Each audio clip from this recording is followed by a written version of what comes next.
paauglystė tai yra turbulencinis laikas, kai keičiasi ir kūnas, hormonai, mąstymo procesas, santykiai, jų dinamika, atsiranda nauji uždaviniai, tapatumo formavimosi uždaviniai. Ir tam, kad susidraugauti su paauglystė, tai būtų gerai pirmiausia ją pažinti, suprasti, tai kas tuo metu vyksta. Todėl šiandien aš noriu truputį supažindinti su visais šitais etapais ir šitais pokyčiais, kurie vyksta paauglystės metu.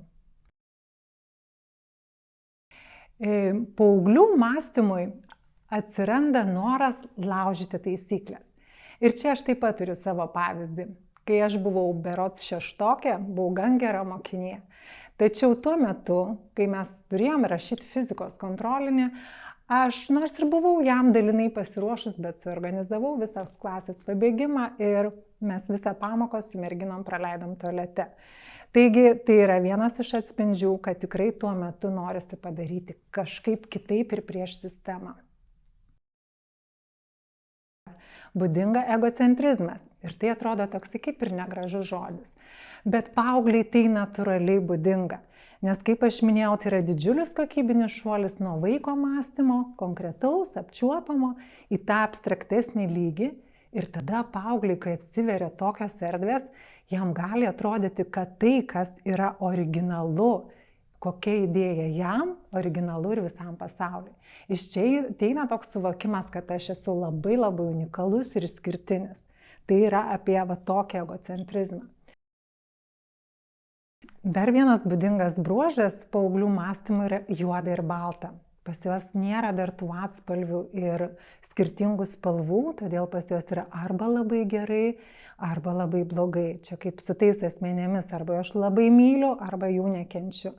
Ir natūralu, kad kai ateina tas periodas sunkesnis į gyvenimą, kai atrodo, kad viskas juoda, tai va šitoj vietoj gali kilti ir suicidinių savižudybės minčių ir tai yra natūralu, patvirtinta tyrimais, kad paauglių mintise kyla dažnai savižudybės mintis. Tai šitoj vietoj savo reikia žinoti ir kas labai svarbu, kad tuo met, kai yra sunkus periodas, kalbėtis. Labai svarbu nelikti vienišiem, neužsidaryti.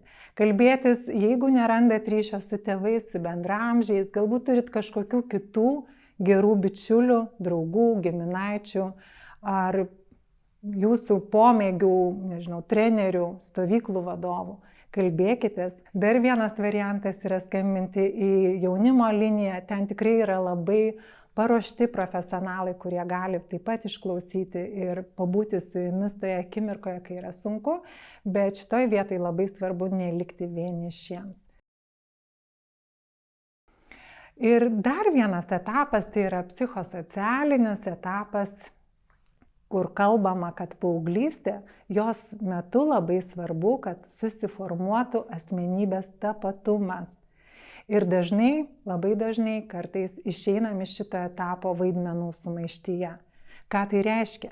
Ta vaidmenų sumaištis reiškia tai, kad, pavyzdžiui, paauglys išsineša tėvų tapatumą. Tėvai yra kažkokie žinomi medikai, galbūt mokslininkai, ir jie natūraliai labai rekomenduoja savo vaikui tęsti tą kelionę, nes jie ją pažįsta. Jie sako, žinai, mes tau padėsim, tai yra saugus, patikrintas kelias. Eik čia, pamatysi, bus viskas gerai. O gal tas paauglys savyje turi labai daug kūrybiškumo ir norėtų organizuoti renginius ar kurti eiles. Tačiau net laikydamas to spaudimo, jisai renkasi, pavyzdžiui, studijuoti teisę.